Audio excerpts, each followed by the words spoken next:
네, 안녕하십니까. 이번 제4강은 세계사적인 차원에서 본 독립의 길이라는 주제로 여러분들께 제 말씀을 좀 드리도록 하겠습니다.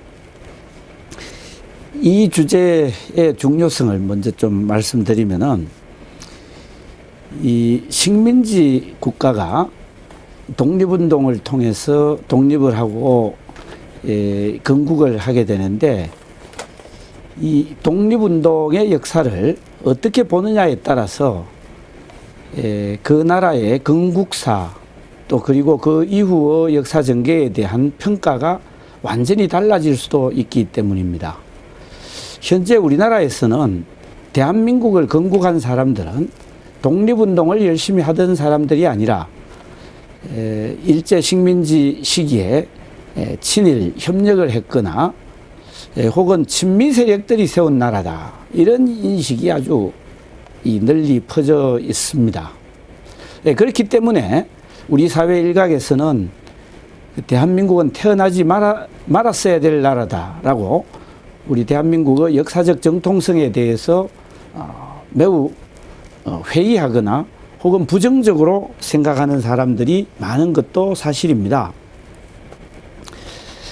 여기에는 어떠한 인식이 놓여 있나 하면은, 이 독립이라고 하는 것은 투쟁의 길이고 제국주의 종주국이 붕괴함으로써 소멸되어야만 그 독립이 된다라고 하는 그런 인식이 전제로 되어 있는 것 같습니다. 그래서 이러한 이 제국주의 종제국을 타도하고 그 소멸을 통해서 독립을 이룩한다라고 하는 그 독립 노선이야말로 정당하고 바른 독립운동의 방향이었고, 그렇지 않고 국제사회와 협력한다든지 국제사회의 외교적인 노력을 통해 이 독립을 호소한다든지 하는 등의 이 타협적인 혹은 실력 양성적인 독립운동은, 이것은 바르지 못한 독립운동의 길이다. 그리고 실제 우리 대한민국의 독립에도 그다지 도움이 되지 않았다, 이런 인식이 깔려 있는 것 같습니다. 그래서 독립운동의 기준으로 본다면은 대한민국보다는 사회주의자, 공산주의자들이 중심이 된 북한이 더 역사적 정통성을 가지고 있는 것이 아니냐. 그래서 대한민국은 태어나지 말았어야 될 나라다, 이렇게 판단하는 분들도 있는 것 같습니다. 저는 오늘 이 제4강에서 이 독립운동을 이 세계사적인 시야에서 함께 여러분들과 검토하고자 합니다. 식민지의 독립 문제는 이 1776년 미국의 독립혁명 혹은 독립전쟁이 그 본격적인 문제 제기라고 할 수 있습니다. 특히 근대사회에 있어서 식민지 독립은 미국의 독립전쟁을 효시로 한다고 할 수 있습니다. 이 미국의 독립전쟁은 식민지 독립 문제에 대해서 좀 상당히 잘못된 어떤 전제를 우리에게 좀 깔아둔 것이 아닌가, 이런 좀 생각을 하게 됩니다. 왜냐하면은 미국은 독립의 과정에서 북미 대륙에 살고 있던 영국계 주민들이 식민모국인 영국에 대해 이 반란을 일으켰고, 드디어는 독립전쟁을 통해서 영국군을 패퇴시킴으로써 독립을 쟁취한 나라입니다.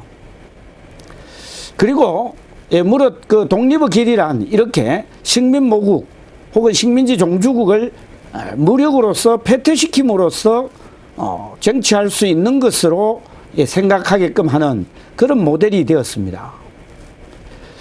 그러나 이 아메리카의 식민지들이 독립하는 길과 아시아, 아프리카의 식민지들이 독립하는 길은 근본적으로 달랐습니다. 왜냐하면은 아메리카의 식민지들은 식민지가 되는 과정도 지리상의 발견을 통해 신대륙 개척이라고 하는 측면에서 이루어졌습니다. 먼저 스페인과 포르투갈에 의해서 남미 대륙이 식민지로 개척되었고, 그리고 북미 대륙은 영국의 청교도들에 의해서 신개척지로서 여겨져서 식민지가 건설이 되었기 때문입니다. 반면에 아시아와 아프리카의 식민지들은 제국주의 국가들이 19세기 초반부터 식민지 쟁탈 경쟁을 벌이는 과정에서 혹은 식민지 이 획득을 경쟁적으로 추진하는 과정에서 식민지로 편입이 되었고, 그 독립의 과정도 아메리카 대륙의 식민지 국가들과는 근본적으로 달랐습니다. 어떻게 달랐나 하면은 이 아시아 아프리카의 식민지들은 유럽의 제국주의 국가들, 당시 선진 문명국의 입장에서 이들 나라들은 야만의 국가라고 단정이 되었고, 그 야만의 국가를 선진 문명국이 계몽을 시키는 것이 이 역사적 소명이라고 스스로 생각하고 그 식민지를 개척하였습니다. 그러나 이 식민지 개척이 경쟁적으로 추진되고 또 전 세계 규모에서 식민 분할이 완료됨에 따라 선진 문명국들 간에 식민지 쟁탈전이 벌어졌고, 결국은 이것이 제1차 세계대전을 초래했습니다. 제1차 세계대전은 인류에게 크나큰 재앙으로 받아들여졌고, 그 근본 원인이 식민지 쟁탈전에 있다라고 하는 것이 확인이 되었습니다. 그 결과 제1차 세계대전 이후 선진 문명국들의 식민지에 대한 태도, 인식이 근본적으로 바뀌기 시작했습니다. 미국과 러시아를 필두로 영국 등 선진 문명국들은 민족 차별에 입각한 그 식민 지배, 강압적인 식민 지배보다는 이 식민지를 독립시키는 것이 세계의 발전과 인류에게 바람직할 뿐만 아니라 유리한 길이라고 생각을 했습니다. 물론 여기에서 러시아, 후에 소비에트 연합과 영국, 미국의 생각은 달랐습니다만은 식민지를 독립시켜야 한다라고 하는 측면에서는 동일했습니다. 1차 세계대전을 계기로 식민지 독립 문제는 완전히 달라졌습니다. 소련은 러시아 혁명 이후 소련은 이 제국주의의 부도덕성과 기생성을 비판하면서 이 제국주의는 이 식민지 약소민족에 의해서 부정되어야 되고 이 타도 대상이 되어야 한다고 주장을 했습니다.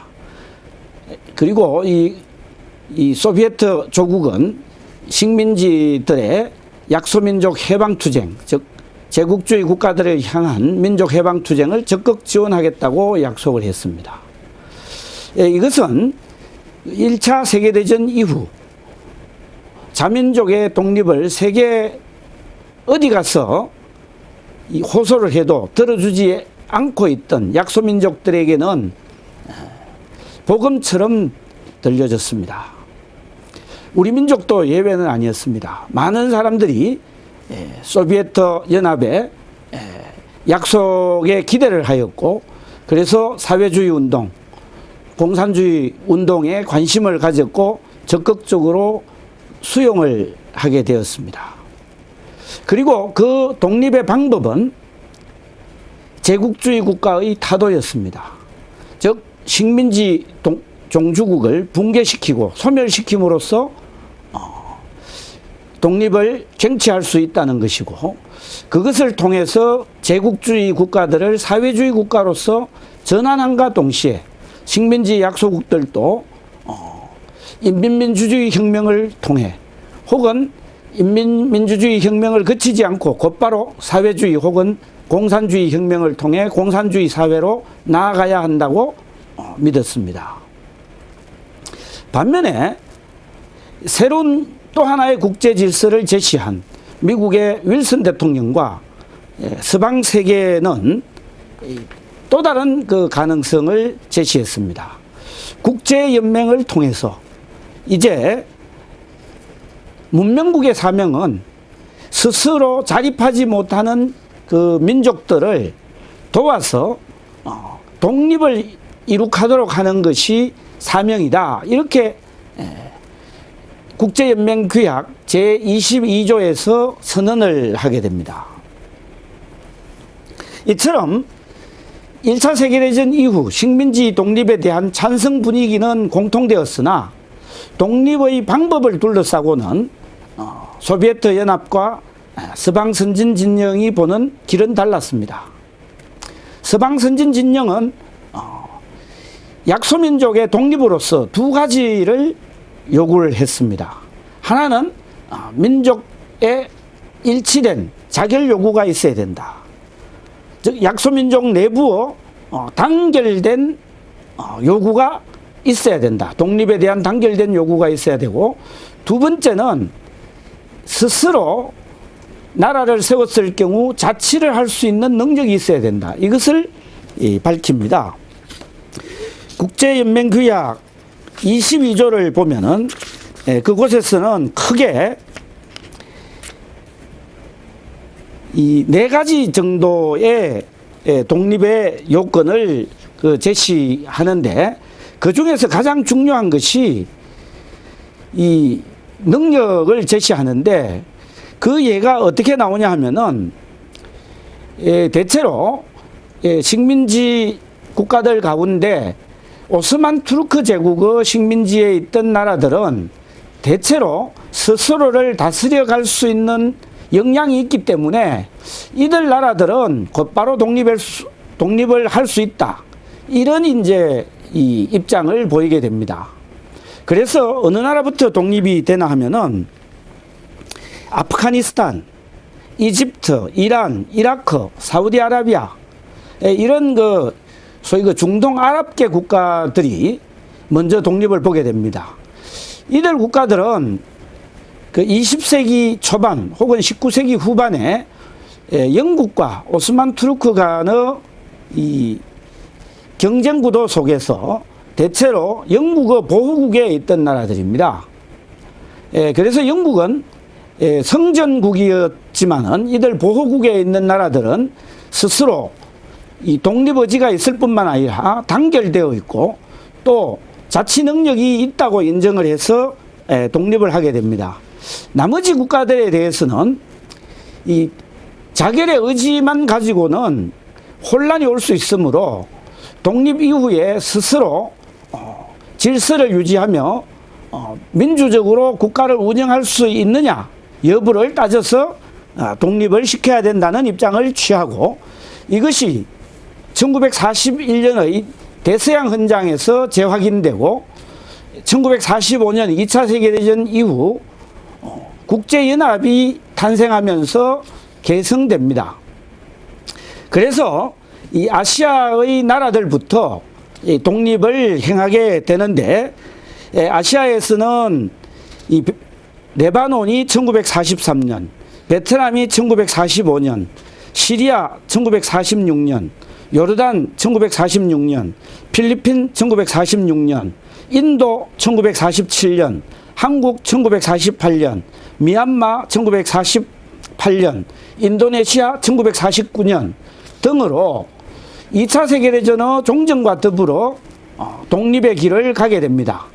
이들 나라들은 이전에 대체로 독립국가를 유지한 경험이 있는 나라들로서 자결의지를 가지고 있었고, 또 이 스스로 자치 능력을 인정받았기 때문에 그 독립의 길을 걷게 되는데 그 시차는 뭐 약간씩 있습니다. 근데 그 절차는 바로 무엇이냐 하면은 이 독립의 그 의지와 함께 자치 능력의 여부였는데, 독립의 의지는 바로 그 민족 자결의 의지를 말하는 것으로서 우리는 이미 1919년 3.1 운동에 의해서 그것을 이 세계 만방에 표출하였고, 2차 세계대전 이후에는 미국과 소련, 영국, 프랑스, 중국 등이 한반도를 신탁 통치로 하고자 하였으나 남한 주민들이 절대적으로 반대함으로써 독립의지가 확인이 됩니다. 남한 주민들의 자치 능력에 대해서 미국이 무엇을 통해 인정했는가 하는 것은 아직 확정적이지는 못합니다만은, 이 자치 능력이라고 하는 것은 곧 무엇이냐 하면은 스스로 선거를 할 수 있는 능력을 얘기합니다. 이 선거를 할 수 있는 능력을 주민들이 가졌느냐 여부인데, 한국은 일제시대 때부터 보통교육이 좀 보급되기 시작했고, 중등교육, 고등교육도 소수이긴 하지만은 받은 사람들이 많았습니다. 뿐만 아니라 해방 직후에 우리 민족, 이 남한의 주민들은 스스로 민주주의 체제의 교육을 건설해 가는데 아주 탁월한 능력을 보이게 됩니다. 이런 것이 미국에 의해 인정됨으로 해서 대한민국은 바로 그 신탁 통치를 거치지 않고 독립의 길로 가게 되는데, 그렇게 된다면은 우리 일제시대 동안에 이 대한민국의 독립을 위한 혹은 한반도 독립을 위한 실제적인 노력을 한 것은 누구냐, 이 점에 관하여 우리가 다시 한번 해야 된다라고 하는 것을 이 문제는 제기를 합니다.